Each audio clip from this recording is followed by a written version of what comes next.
Pag na-dismiss yung kaso na yan, pwede mo naman siya sampahan ng kaso for malicious prosecution para makahingi ka din ng danyos. Um, O sige, Oo, ako anong po ay problema isang niyan? BJMP personal na may nakaalitan po ako na kapitbahay namin na babae. Edad siguro mga 50 years old. Pero pinaratangan niya ako na susuntukin ko daw siya at nag-sign daw ako na babariling ko siya.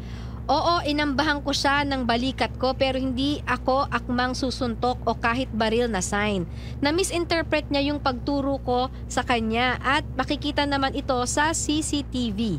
Nung na-blatter niya ako sa outpost, nag-usap kami pero di pa din kami nagkaayos. Pero sabi ko na wala na lang pakialamanan.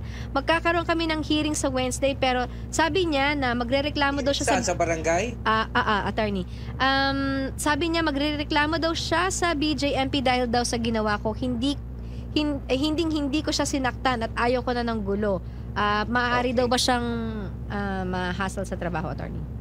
Actually, yung issue na yan, evidentiary in nature yan. Which Siyempre, means? una sa lahat, hindi mo naman pwedeng diktahan yung tao kung gusto kanyang idemanda or hindi. Hmm. 'Di ba? Kung gusto kanyang idemanda, wala ka namang magagawa. Pero pag dinemanda ka niya, ang tanong, may basihan ba yung pagdedemanda niya? Kung yaang sinasabi mo, hindi mo talaga inambahan, sinasabi mo, hindi mo naman siya binigyan ng senyales na babarilin mo siya at nakikita sa CCTV camera yon, di wag ka mag-alala, you just stand your ground. Sabihin mo sa kanya, hindi ko ginawa yan ay nasa isip mo lamang at may CCTV camera na magpapatunay na hindi ko talaga ginawa yung mga pinaparatang mo sa akin. Hindi kung idedemanda ka niya, hayaan mo lang siya dahil masasagot mo naman yon dahil may ebidensya ka na magpapatunay na hindi mo ginawa. Kasi maraming nagtatanong sa akin, attorney, anong pwede kong gawin? Gusto niya akong idemanda. Hindi naman natin pwedeng pigilin yun kung gusto ko niyang idemanda.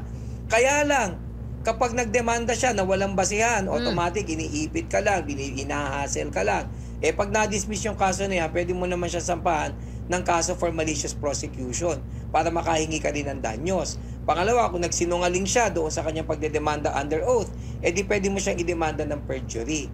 Pero yung pagsisinungaling dapat factual, hindi interpretation,